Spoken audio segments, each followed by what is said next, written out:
The coastal bluebell track that Stepney had worked on had finally shut down, and the little engines were tasked of clearing the railroad for good and breaking up the lines. It was the final 2 days of the operation, and Sir Handel, Rusty, and Peter Sam were waiting their next directions. Rusty, who had worked on the line with Stepney, was still rather glum. Peter Sam could see that he was unhappy. "I'm sorry, Rusty," he said. "I know what it's like to lose a line, especially one that was close to you." But Sir Handel wasn't so sympathetic. "Oh, Pa," he said, "if you ask me, this whole operation has been a huge waste of time, especially you two blubbering. Doesn't help anything. I should be doing better things, and I have better places to be." It wasn't long before the engines became annoyed with Sir Handel. Later that day, the engines began working by the sea. Sir Handel was being careless as usual. He biffed the freight cars hard, even knocking some of them off the rails, and he accidentally bumped into Skarloey and knocked him into the sea. "Great job," said Peter Sam. "Now we're short an engine."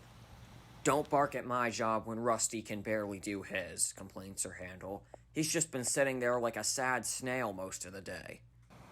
"Rusty's going through a very difficult time right now," said Peter Sam. "I would have expected you of all engines to know that, but you're making the job more difficult for everyone." That night, the engines were preparing to head home. Sir Handel was still feeling grumpy. Rusty, still looking depressed, spoke up. "You know," he said, "this is close to the part of the line where me and Stepney would meet every day." Sir Handel angrily wheezed steam. He had had enough. "That's enough already," he said. "Just get over it. It's a stupid line, nothing more. This job has been insufferable." Peter Sam, who was fed up with Sir Handel, decided to tease him. "You know, Sir Handel," he said, "you shouldn't act like too much of a fussbot, or the Seaside Specter might capture you." "Pah! Seaside Specter. What is that?" "Some say he's a spirit on this line that plays tricks on naughty engines. He likes to send you on twists and turns, if you're not careful." "Pah! You think you can play with me? What a stupid story. Now, I've spent enough time with you two tonight. Good night." But as Sir Handel headed home in the dark, strange things began to happen. He felt himself riding on unfamiliar rails, going on twists and turns. "Ugh, where am I?" he said, but there was no reply. Try as he might, Sir Handel couldn't get any sense of where he was going. He just kept puffing along the line. He finally came to a stop and opened his eyes. Sir Handel was shocked.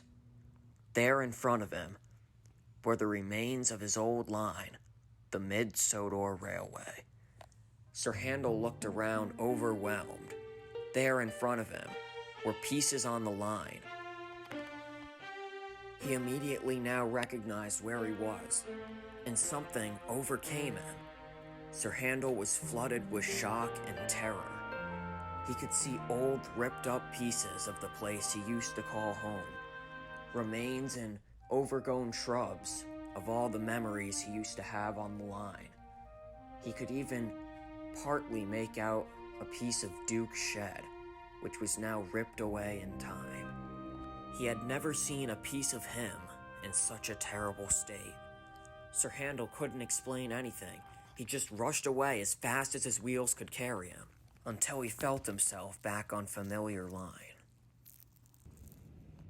Early the next morning, the engines were all back and ready for the final day of work. However, Sir Handel was noticeably quiet. "Good morning, Peter Sam," said Rusty. "Good morning, Sir Handel." Good morning," Sir Handel quickly answered. "And I'm sorry for everything." Rusty was surprised. "Well, thank you, Sir Handel," he said. "Your apology is accepted." "What made you change your mind, Sir Handel?" laughed Peter Sam. "Well, mostly what you said I've been thinking about. I got redirected onto a track that led to our old line last night, and I saw what you meant about losing something you missed. Now anyway, We all best get to work. I'll see you later. Both of the engines were confused, but Peter Sam looked more puzzled than ever. Shocking to us both, isn't it? Chuckled Rusty.